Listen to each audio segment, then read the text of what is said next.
Hello friends, आपका एक बार फिर से बहुत बहुत स्वागत है मेरे चैनल एक्सेल्स डाइव पर।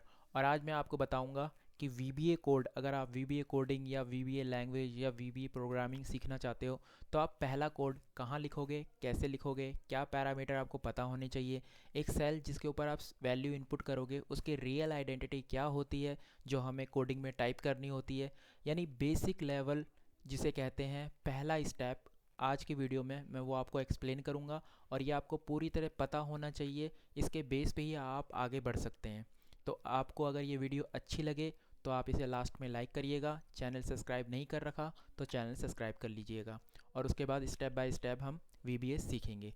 तो चलिए टॉपिक पे चलते हैं और पहला कोड लिख के देखते हैं कि कैसे लिखा जाता है।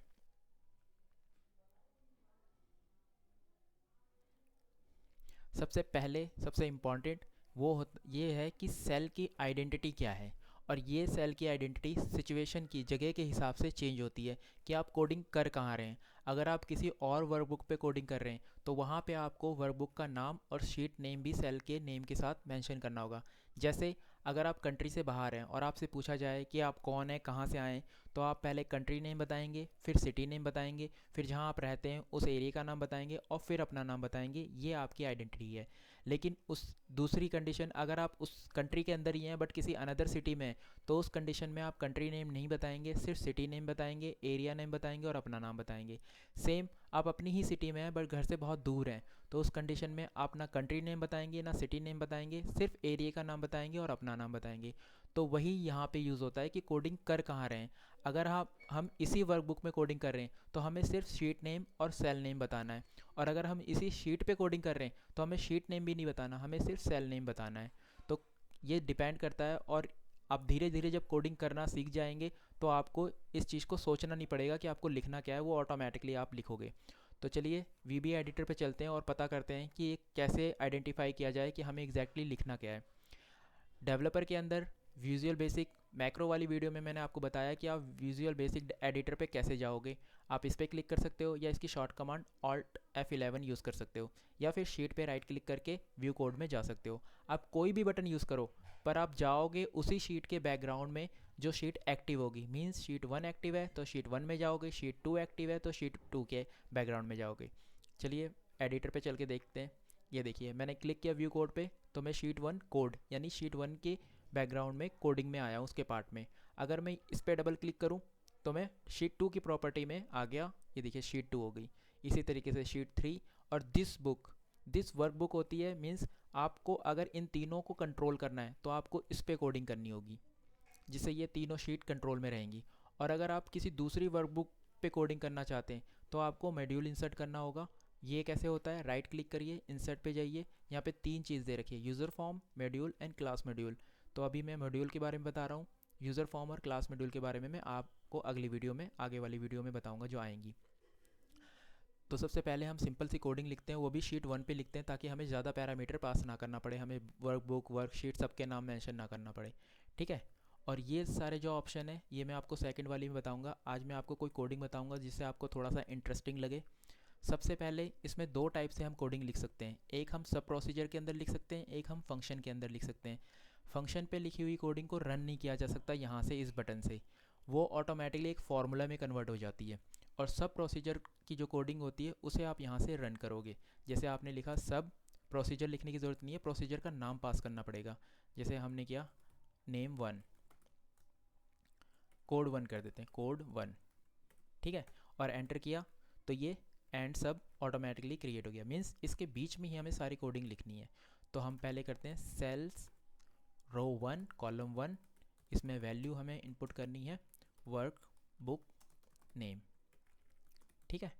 अब मैं अगर इसे प्रेस करूँगा तो ये वर्कबुक का नाम नहीं उठाएगा, ये चीज़ नहीं उठाएगा, ये यही चीज़ उठाएगा जो इन्वर्टेड कॉमा में लिखी हुई है। ये देखिए। ठीक।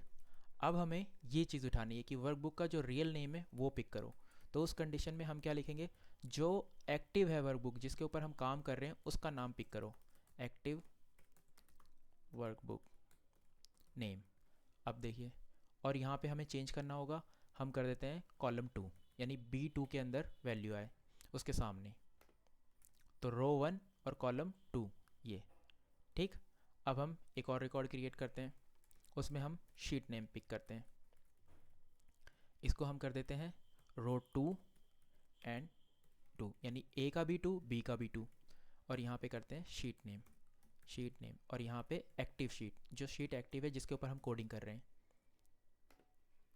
ये शीट नेम आ गया। ठीक, नेक्स्ट में हम सेल उठाते हैं जिस सेल पे हम कोडिंग कर रहे हैं, यानी इनपुट करना है हमें वैल्यू को। इसे कर देते हैं रो 3 कॉलम सेम ही रहेगा, और यहाँ करते हैं सेल नेम। तो सेल का कोई नाम नहीं होता, सेल का एड्रेस होता है। अगर आप यहाँ पे लिखोगे एक्टिव सेल, तो यहाँ पे आपको एड्रेस करना होगा, और वो भी एड्रेस किसका उठाएगा, जो सेल एक्टिव है, मतलब सिलेक्टेड है। अगर मैं ये सिलेक्ट कर लूँगा तो वो इसका नाम उठा लेगा K3, ये K3। अगर मुझे इसका ही नाम उठाना है तो मुझे यही सेल सेलेक्ट करके रखनी होगी ताकि एक्टिव में ये सेल आए। देखिए अब इसने उठाया B3। तो इस तरीके से आप वर्कबुक नेम, शीट नेम या सेल का एड्रेस उठा सकते हैं। ठीक है, अब हम इनको सेलेक्ट करते हैं। सेलेक्ट करने के लिए क्या होगा, आप 3 तरीके से इस सेल को आइडेंटिफाई कर सकते हो, मेंशन कर सकते हो।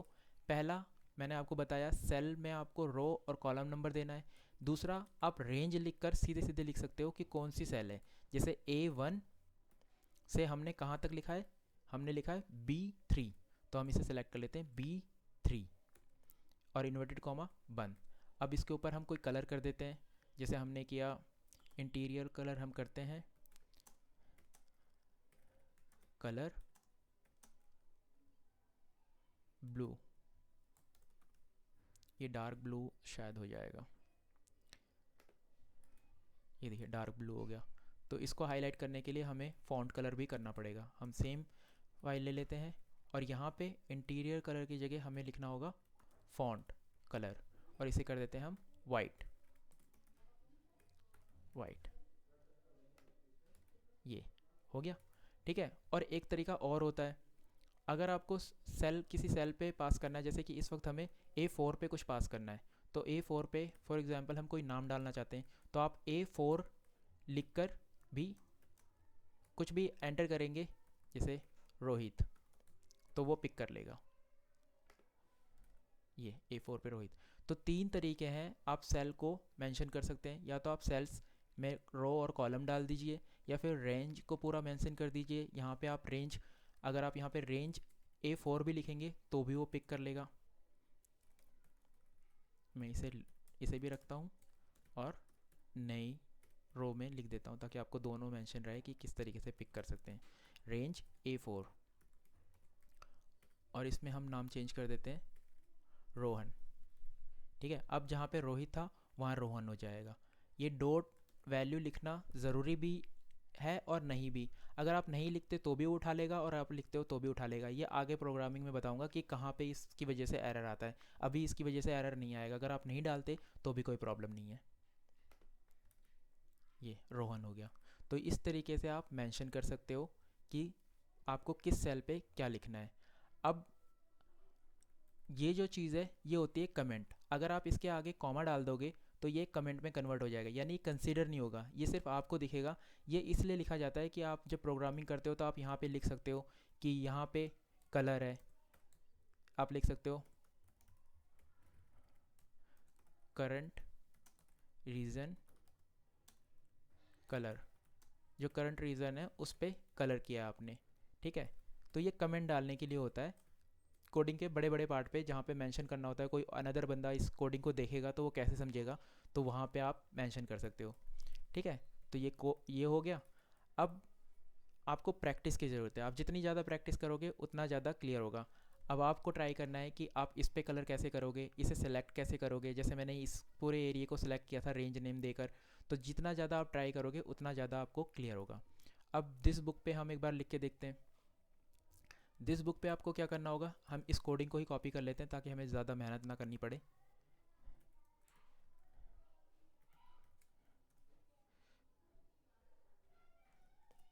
और यहाँ पे इसको प्रोसीजर को चेंज करना होगा कि एक ही प्रोसीजर 2 जगह यूज़ नहीं हो सकता, प्रोसीजर 2। अब अगर आप इस कोड को रन करोगे तो जो शीट एक्टिव होगी वो उसको उठा लेगा, क्योंकि उसे शीट नेम हम नहीं दे रहे, हम सिर्फ सेल नेम दे रहे हैं। तो जो भी शीट एक्टिव रहेगी, जैसे अब मैंने इसके ऊपर रख के रन कर दिया तो ये शीट 2 हमने एक्टिव कर रखी है। ये शीट 2 एक्टिव है। इसके ऊपर रन किया तो ये इसके ऊपर उठा लेगा, ये देखिए सेम चीज़ इसने शीट 2 पे उठा ली। ठीक है, अब मैं इसका कलर चेंज कर दूँ, इसे कर दूँ रेड। ठीक है, और मैं सबके आगे शीट नेम ऐड कर दूँ। जैसे मैंने शीट नेम ऐड किया, शीट 3 सेल। ठीक है, सबके आगे मैंने ये डाल दिया, मैंने शीट नेम दिया और फिर सेल नेम दिया, रेंज सेम चीज़ है एंड ये। ठीक है, और अब मैं शीट 2 को भी रख के अगर रन करूँगा तो ये शीट 3 पे ही आएगा। अभी देखिए शीट 2 है, मैंने इसे चेंज नहीं किया है और मैंने इसे रन किया तो ये इसके ऊपर नहीं आया, ये शीट 3 पे चला गया। तो इस तरीके से आपको ये देखना है कि आप कोडिंग लिख कहाँ रहे हो और आपको वो वैल्यू जो इनपुट करनी है वो कहाँ करनी है, उसके हिसाब से आपको शीट नेम या वर्कबुक नेम ऐड करना होगा। ठीक है, तो आज के लिए इतना ही है। अब मैं आपको एक इंटरेस्टिंग चीज़ बताता हूँ जो आपको, यानी आप, क्योंकि इंटरेस्टिंग चीज़ ही आपको इसकी तरफ आकर्षित करेगी, आप सीखोगे, ज़्यादा इंटरेस्ट लोगे। अब जैसे मान लीजिए आप चाहते हो कि जब भी आपका एक्सेल ओपन हो तो उसमें सबसे पहले आपका नाम आए, तो आप यहाँ पे क्या करोगे, वर्कबुक सेलेक्ट करोगे और ओपन, ऑटोमेटिकली ये ओपन सेलेक्ट होता है। बहुत सारी चीज़ें हैं बट ये बाय डिफ़ॉल्ट सेलेक्ट होता है। इसके अंदर आप नाम डाल सकते हो। जब ये ओपन हो तो ये मैसेज पास करे, हाय आई एम सुनील। ठीक है, अब आप इसको बंद कर दीजिए। एक चीज़ और, ये जो फाइल है इस फाइल को आप सेव कैसे करोगे, जब आप इसे सेव करने के लिए पूछोगे तो ये नॉर्मल फाइल में सेव नहीं करनी, जो ये वर्कबुक है इसमें सेव नहीं करनी, इसे आप हमेशा मैक्रो इनेबल्ड बुक में सेव करोगे तो आपका जो कोडिंग का पार्ट है वो सेव रहेगा, अदरवाइज़ वो डिलीट हो जाएगा। तो अब मैंने ये पहले से सेव कर रखा था इसलिए मेरे से इसने पूछा नहीं, अगर आप ब्लैंक शीट ओपन करते तो ये आपसे पूछता। तो उस कंडीशन में आपको ये चेंज करना होगा, पहले ये ऑप्शन आ रहा होगा, आपको सेकंड वाला ऑप्शन लेना होगा जिससे आपका कोड जो आपने लिखा है वो सेव रहे। अब मैंने इसे सेव किया, ये ऑलरेडी कह रहा है कि है, मैं इसी पे रिप्लेस कर देता हूँ और मैं इस फाइल को बंद कर देता हूँ। ठीक है, अब मैं फाइल को ओपन करूँगा,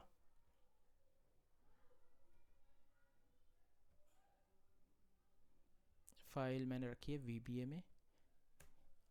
अब देखिए जैसे ही मैं मैक्रो को एनेबल करूँगा वो सबसे पहले मेरा मैसेज पास करेगा, हाय आई एम सुनील।